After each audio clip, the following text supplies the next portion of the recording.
السلام عليكم ورحمة الله وبركاته. الحمد لله رب العالمين والصلاة والسلام على رسوله الكريم وعلى آله وصحبه أجمعين ومن تبعهم بإحسان إلى يوم الدين. أما بعد، أعوذ بالله من الشيطان الرجيم. بسم الله الرحمن الرحيم. الذين ينقضون عهد الله من بعد ميثاقه ويقطعون ما أمر الله به أن يوصل ويفسدون في الأرض أولئك هم الخاسرون. மிக்க அல்லாஹ்வின் நல்லடியார்களே, சூரத்துல் பக்ராவுடைய தஃப்சீர் நம்ம தொடர்ந்து பார்த்துட்டு வரோம். அதில் 27வது வசனத்தில் அல்லாஹ் தஆலா சொல்றான், அவர்கள் எத்தகையோர் என்றால் அல்லாஹ்விடம் செய்த அந்த ஒப்பந்தத்தை அது உறுதியானதற்கு பிறகு அதனை முறித்து விட்டனர். மேலும் எதை சேர்த்துக் கொள்ளப்பட வேண்டும் என்று அல்லாஹ் கட்டளையிட்டானோ அதையும் அவர்கள் துண்டித்து விடுகின்றனர். மேலும் இதன் காரணம் அவர்கள் பூமியில் குழப்பம் செய்து கொண்டிருக்கின்றனர். இவர்கள் தான் நஷ்டவாதிகள், நஷ்டமடைந்தவர்கள் என்று அல்லாஹ் தஆலா இந்த வசனத்துல தெரியப்படுத்துறான். அப்ப இந்த வசனத்துல அல்லாஹ் தஆலா சொல்றான், அந்த மக்கள் எத்தகையவர்கள் சொன்னா, அல்லாஹ்விடம் செய்த ஒப்பந்தத்தை உறுதிப்படுத்தியதுக்கு அப்புறம் அதை அவர்கள் முறித்து விட்டார்கள் அல்லாஹ் சொல்றான். அல்லாஹ்ட்ட செய்த ஒப்பந்தம்னா என்ன ஒப்பந்தம்? அல்லாஹ்வையும் அவனுடைய தூதரையும் நாங்கள் ஈமான் கொள்கிறோம் என்று அவர்கள் என்ன செய்யணும்? ஒப்பந்தம் செய்யணும். அந்த ஒப்பந்தத்தை உறுதிப்படுத்தியதற்கு அப்புறம் என்ன செய்யறாங்க? அவங்க அதனை அவர்கள் முறித்து விடுகின்றனர். அப்ப யாரெல்லாம் இந்த இஸ்லாமிய மார்க்கத்தை எத்தி வைக்கப்பட்டோம், இது உண்மை என்பதை அவர்களுக்கு விளக்கப்பட்டதற்கு அப்புறமும் அல்லாஹ்வின் மீதும் தூதர் மீதும் ஈமான் கொண்டு வராதவங்க என்ன செஞ்சாங்க? அல்லாஹ்வுடைய அந்த வாக்குறுதியை உறுதிப்படுத்தியதுக்கு அப்புறம் என்ன செய்யறாங்க? அவங்க துண்டித்தவர்களாக, அதை முறித்தவர்களாக ஆகிவிட்டார்கள் என்று அல்லாஹ் தஆலா இந்த வசனத்தை சொல்றான். அப்ப யாரை பத்தி பேசுது? காஃபிர்களை பத்தி பேசுது. காஃபிர்கள் அவங்கள்ட்ட அல்லாஹ்வை பற்றியும் அல்லாஹ்வுடைய தூதரை பற்றியும் ஆதாரங்களையும் அதற்கான சான்றுகளையும் எடுத்து சொல்லி அதை உறுதிப்படுத்தியதற்கு பிறகு என்ன பண்றாங்க? அவங்க அதை மறுக்கிறாங்க என்று அல்லாஹ் சொல்றான். மேலும் அத்தகைய தீயவர்கள் எப்படிப்பட்டவங்க சொன்னா, அல்லாஹ் சொல்றான், எதை இணைக்க வேண்டும் என்று அல்லாஹ் கட்டளையிட்டிருக்கிறாரோ அதனை அவர்கள் முறித்து விட்டனர். இதுல என்ன விஷயங்கள் வரும் என்று பார்த்தீங்கன்னா, உறவுகளை அரவணைத்து வாழ்வது, உறவுகளோடு நல்ல முறையில் நடந்து கொள்வது. அல்லாஹ் சொல்றான், எதையெல்லாம் இணைத்து வாழ வேண்டும் என்று நம்ம கட்டளையிட்டிருக்கிறோமோ அதை அவர்கள் துண்டித்து விட்டனர். இதுல என்னென்ன விஷயங்கள் வரும்? அல்லாஹ் பொதுவாக சொல்றான். அப்ப எதையெல்லாம் அல்லாஹ் இணைச்சு வாழ சொல்றான்? எதை இணைச்சு வாழ முடியும்? உறவுகளை இணைத்து வாழுங்கன்னு சொல்றான். அப்ப அதை யார் முடிக்கிறாங்களோ, அதே மாதிரி தூதருக்கு உதவி செய்ய வேண்டும் என்று அல்லாஹ் தஆலா சொல்றான். அப்ப அந்த தூதருக்கு உதவி செய்யாம யார் இருக்கிறாங்களோ அவர்களும் அல்லாஹ் கட்டளையிட்டதை முடித்தவர்களாக ஆகுவாங்க. அதே மாதிரி சத்தியத்திற்கு உதவி செய்யக்கூடியவங்களாகவும் சத்தியத்திற்கு ஆதரவாக இருக்கக்கூடியவங்களாகவும் இருக்க வேண்டும் என்று அல்லாஹ் கட்டளையிடுறான். அப்ப யார் அதை முடிக்கிறாங்களோ, அதுக்கு மாத்தமா நடக்கிறாங்களோ அவர்கள் அதை முறித்தவர்களாக, துண்டித்தவர்களாக ஆகிவிடுவார்கள். அப்ப அல்லாஹ் இந்த வசனங்கள்ல 3 விஷயங்களை சொல்றான். ஒன்று என்ன? அல்லாஹ்வுடைய வாக்குறுதியை உறுதிப்படுத்தியதுக்கு அப்புறம் அதை முறித்தவர்கள். என்ன? அல்லாஹ் மீது ஈமான் கொண்டு வரணும், தூதர் மீது ஈமான் கொண்டு வரணும் என்று அவர்களுக்கு உணர்த்தப்பட்டு அதனுடைய உறுதித்தன்மை சொல்லப்பட்டதுக்கு அப்புறமும் மறுத்துட்டாங்க. 2வது, உறவுகளை தூதருக்கு உதவி செய்வதில், சத்தியத்துக்கு ஆதரவா இருப்பதில் போன்ற விஷயங்களை இணைத்து வாருன்னு அல்லாஹ் சொல்றான். அதை என்ன பண்ணாங்க? இவங்க துண்டிச்சுட்டாங்க. 3வது என்ன? அடுத்து அல்லாஹ் சொல்றான், அவர்கள் பூமியிலே குழப்பம் செய்தார்கள். இந்த 3 விஷயங்கள் அவங்க செய்தார்கள். பூமியில் குழப்பம் செய்வதுனா என்ன? இதற்கு 2 அர்த்தம் வரும். ஒன்று என்ன?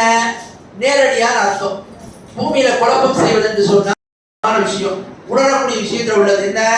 பிறருக்கு தீங்கு செய்யறது, பிறரை கொள்வது, பிறரை நேரடியாக துன்புறுத்துறது, இதுவும் பூமியில குழப்பம் செய்வது.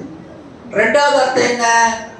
பூமியில் குழப்பம் செய்வது என்று சொன்னால் இந்த பூமியில் வாழக்கூடிய மனிதன் பாவங்களை செய்வது.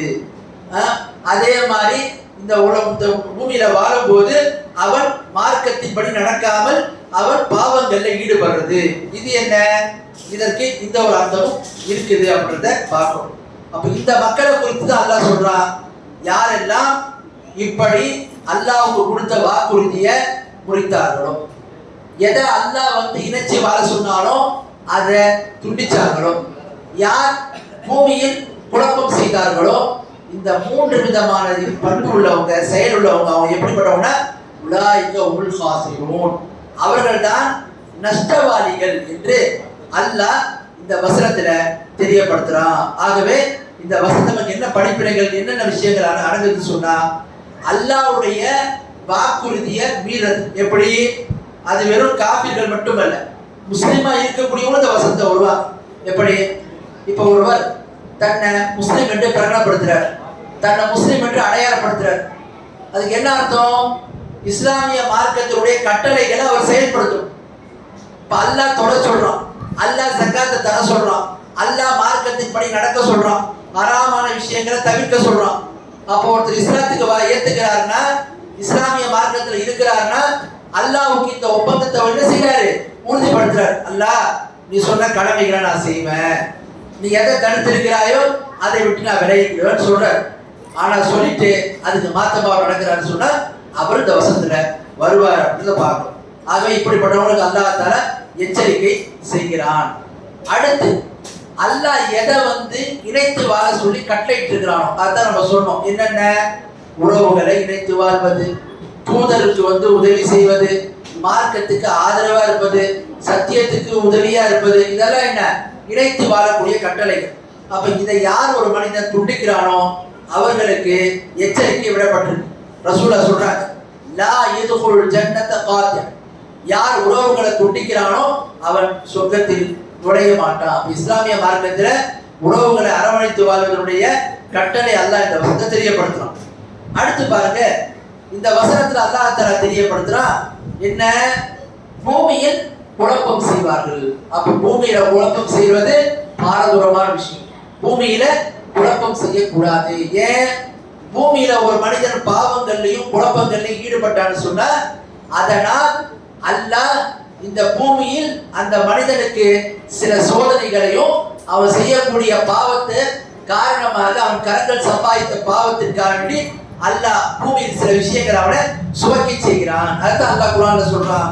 30வது அத்தியாயத்துல 41வது வசனம், ظهر الفساد في البر والبحر بما كسبت ايدي الناس ليذيقهم بعض الذي عملوا لعلهم يرجعون. அல்லாஹ் சொல்றான்,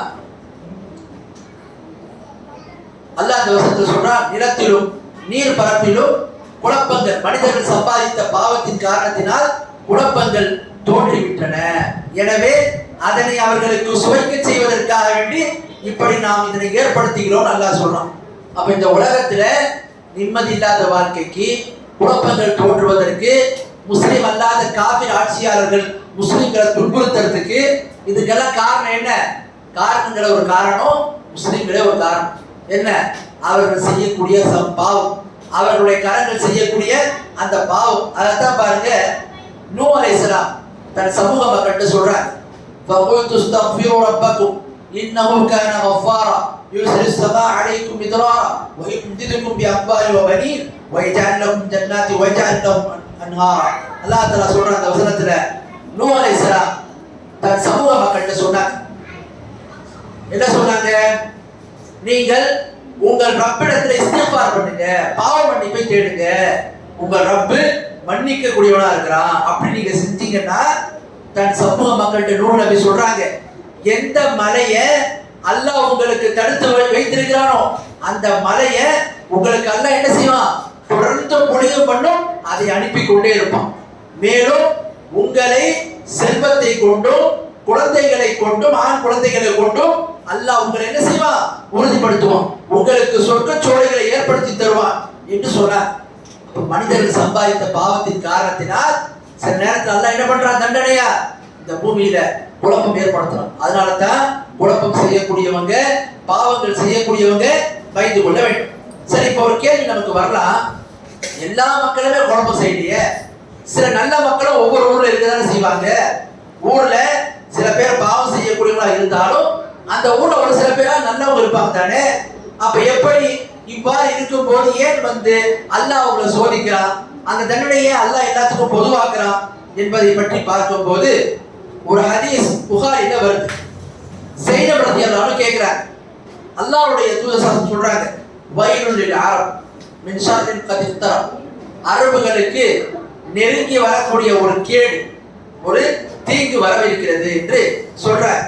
அப்போது ஸைனப் ரலியல்லாஹு அன்ஹு கேக்குறாங்க, அல்லாஹ்வுடைய தூதரே, அப்படி அந்த தீங்கு ஏற்படுதுன்னு சொன்னா அங்க நல்ல மக்களும் இருப்பார்களே, அவர்களும் அழிக்கப்படுவார்கள் தானே என்று கேட்கிறாங்க. ஒரு தீங்கு ஏற்படுது, பூமியில ஒரு பாதிப்பு உண்டாகும்னு சொன்னா அது தீயவர்களுக்கு மட்டுமல்ல, நல்லவங்களும் அதை அனுபவிக்கிறாங்க, நல்லவங்களும் அதை சிக்கிறாங்களே. ஒரு பூகம்பம் வருது, ஏதாவது ஒரு பெரிய ஒரு என்ன செய்யுது, ஒரு அசம்பாவிதம் ஏற்படுது ஒரு ஊர்ல, அதுல கூட நல்ல மக்களும் பாதிக்கப்படுறாங்கன்னு கேட்கிறாங்க.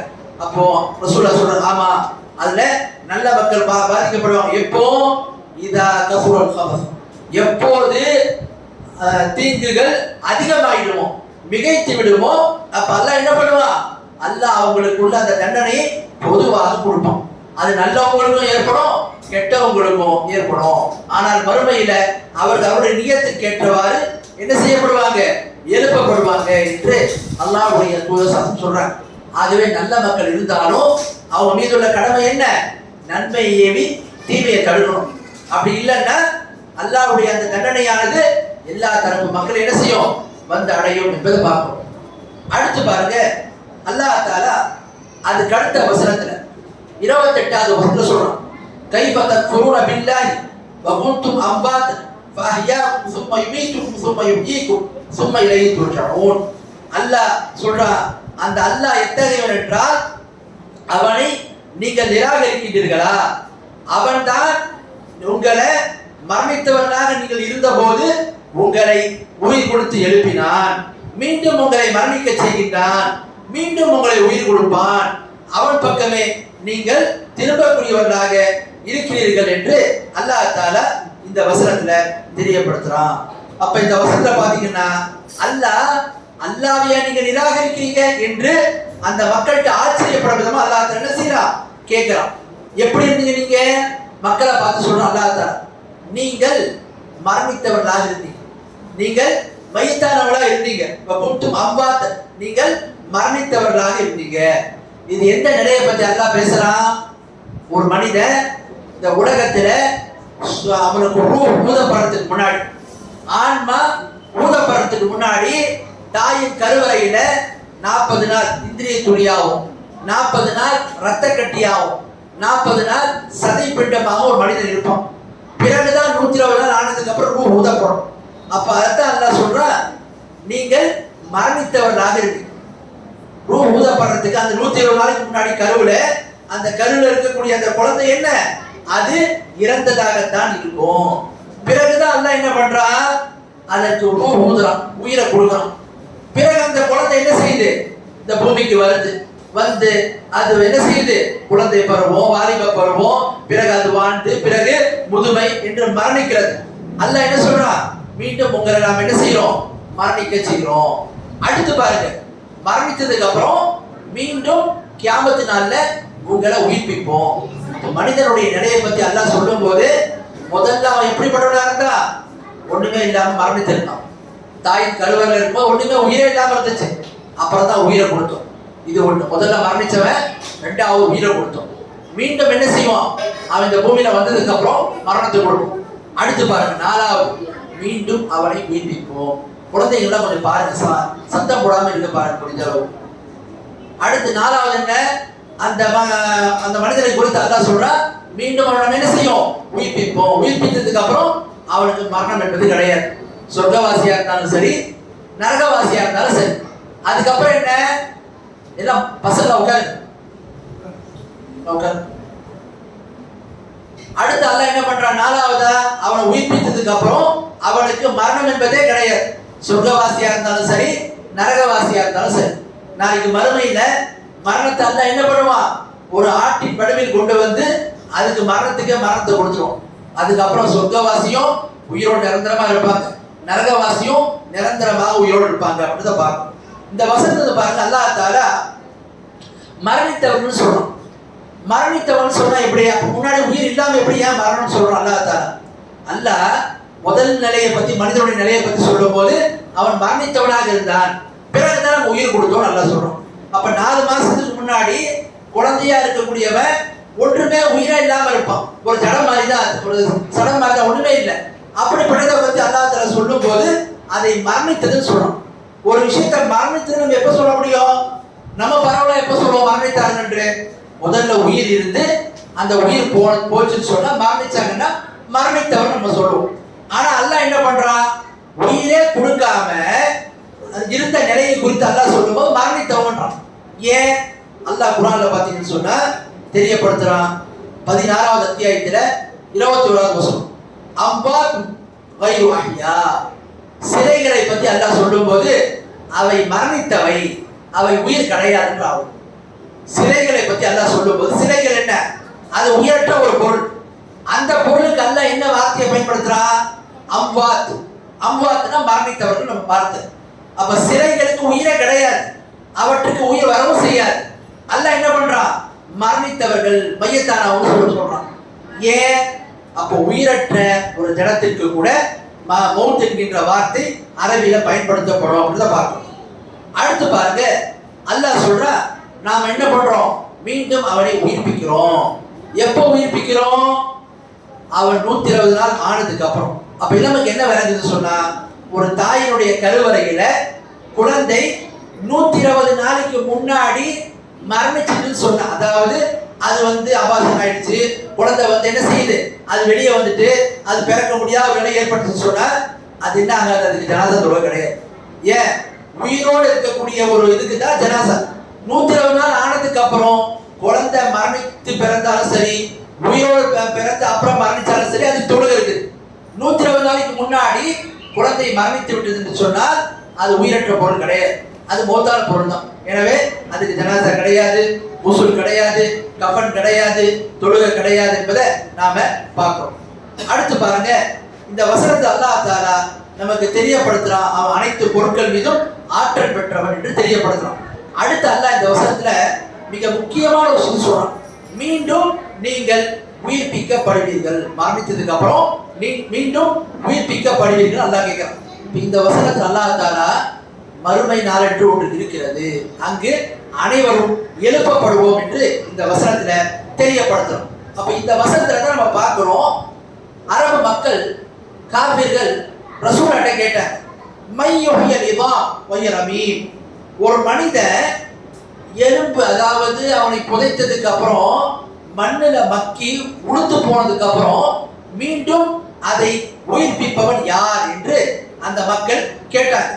அப்பதான் அல்லாஹ் தஆலா அந்த மனிதனுக்கு பதில சொல்றான்.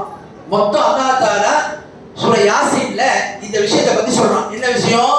யாரெல்லாம் மறுமையை மறுத்தார்களோ, இந்த உலகத்துல மரணிச்சதுக்கு அப்புறம், புதைக்கப்பட்டதுக்கு அப்புறம், மண்ணோட மக்கி போனதுக்கு அப்புறம் மீண்டும் எழுப்பப்படுவோம்னு ஆச்சரியமா கேட்கிறாங்களே, அந்த மக்களுக்கு அல்லாஹ் தஆலா பதிலாக 8 ஆதாரங்களை அதே சூரா யாசீன்ல தெரியப்படுத்துறான். சூரா யாசீன்ல தான் மக்களுக்கு காபிர்கள் கேட்டார், அவங்களுடைய வாக்குமூலத்தை அல்லாஹ் சொல்றான், மையுஹியல் இதாம் வஹிய ரமீம், அதாவது இந்த எலும்புகள்லாம் மக்கி போனதுக்கு அப்புறம் இதை உயிர்ப்பிப்பவர் யார் நம்ம கேட்கிறாங்க.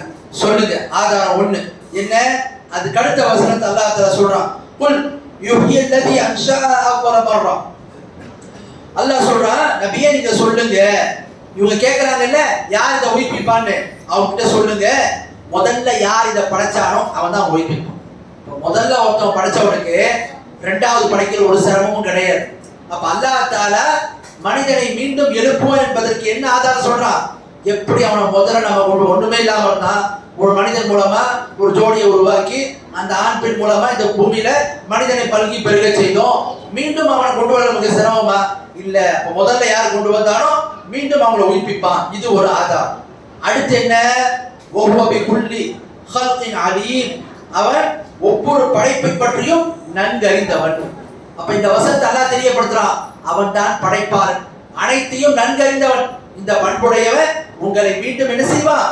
உயிர்ப்பிப்பான் என்று அல்லாஹ் தஆலா சொல்றான். அடுத்து பாருங்க, 3வது ஒரு ஆதாரம் அதே சூரா யாசீன் அல்லாஹ் தஆலா சொல்றான், அல்லதி ஜஅல லக்கும் மின ஷஜரில் அக்தரி நாரன் ஃபஇதா அன்தும் மின்ஹு தூகிதூன். அந்த அல்லாஹ் எத்தகையவன் என்றால், உங்களுக்காக பசுமையான மரத்திலிருந்து நெருப்பை உண்டாக்கினான், அப்போது அதிலிருந்து நீங்கள் நெருப்பை மூட்டுகிறீர்கள். இந்த வசனத்தில் அல்லாஹ் ஏன் இதை சொல்றான்னா, பொதுவாகவே நெருப்பை கூட்டுவதற்கு நம்ம அந்த இதை பத்தி இது பண்றோம் பார்த்தீங்களா, குச்சியை வந்து கொடுத்துறோமே, அது எப்படிப்பட்டதுன்னு சொன்னா அது மரத்திலிருந்து தயாரிக்கப்படுது. மரத்தினுடைய எப்படிப்பட்ட மரம்? பசுமையான மரம். பசுமையான மரம்னு சொன்னா அந்த மரம் எப்படிப்பட்டதாக இருக்கும்?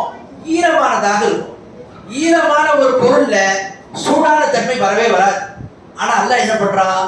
அதை எரிக்கக்கூடிய தன்மை அதுக்கு கொடுக்கலாம். அப்போ மரம் என்பது பசுமையானது. அந்த பசுமையான தாவரத்துல அந்த மரத்துல அல்லாஹ் எரிக்கக்கூடிய அந்த நிலையை ஏற்படுத்துறான். அதுக்கு எதிரான ஒரு விஷயம். அப்ப அல்லாஹ் தஆலா இந்த அளவுக்கு ஆற்றல் பெற்றவன் சொன்னா அவனால என்ன?